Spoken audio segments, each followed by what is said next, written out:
আমি আমার কাজটাকে কাজ হিসেবে দেখি, তাই যেই ধরনের কাজ আমাকে দেওয়া হয়, যা আমার করার অ্যাবিলিটি আছে তা আসলে আমি করে থাকি। এবং এই ধরনের কেকগুলো করতে গেলে দেখা যায় অনেক ধরনের হোমওয়ার্ক করা লাগে, অনেক ধরনের কিছু শেখা লাগে, জানা লাগে। একটা কেক যখন আমরা হাতে পাই তখন দেখা যায় যে সে কেকটা পেয়ে আমরা করে ফেলতে পারি না। সেই কেকটা নিয়ে আমাদের কিছুটা হলেও রিসার্চ করা লাগে যে কেকটা কীভাবে করলে ভালো হবে। তো আপনারা যেই ওয়ার্কটা আমাদের ফাইনাল ওয়ার্কটা দেখেন বা যে কাজটা আপনারা দেখেন, সেটার পিছিয়ে যে কী পরিমাণ অক্লান্ত পরিশ্রম আছে তা আমার মনে হয় না যে কেউ একটু হলেও অনুধাবন করতে পারেন। তা না হলে আসলে কমেন্টে এই ধরনের আজে বাজে কথা বলতেন না। তো যাই হোক, আসলে এক একজনের মেন্টালিটি এক এক রকম থাকবে।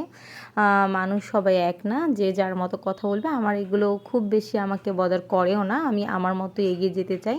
যারা আমাকে ভালোবাসে, আমার কাজ পছন্দ করে, তারা সবাই আমার জন্য দোয়া করবেন যেন আমি আমার কাজগুলো নিয়ে এভাবেই টুকটুক করে অনেক দূরে এগিয়ে যেতে পারি। তো আজকে আমি একটি 3 পাউন্ডের কেক করছি। এটি একটি ব্লুবেরি ফ্লেভারের কেক ছিল। আমি কিন্তু কেকটা একটি বক্স করব।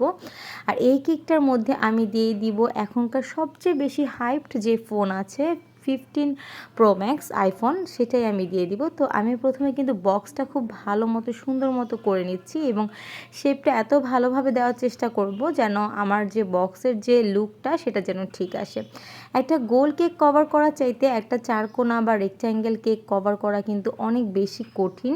কারণ এখানে যে 4টা কোণা আছে, সেই 4টা কোণা যদি শার্পলি বের না হয় তাহলে কিন্তু দেখতে একদমই ভালো লাগবে না। তখন কিন্তু কিছুটা আর কি লুকটাই চেঞ্জ হয়ে যাবে এক কথায়। তো আমরা যখন এই ধরনের স্কোয়ার বা রেক্ট্যাঙ্গেলের কেকগুলো করি তখন এই চিন্তাগুলো আমাদের সবসময় মাথায় রাখতে হয়।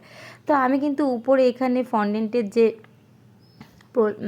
কভারটা ছিল সেটা দিয়ে দিয়েছি এবং এই যে বক্সটা আছে সেটা কিন্তু আমি একবারে কভার করব না। এই বক্সটা আমি এইভাবে করে 4 বারে কভার করব, তাহলে আমার বক্সের যে শেপটা সেটা সবচেয়ে বেশি পারফেক্ট আসবে।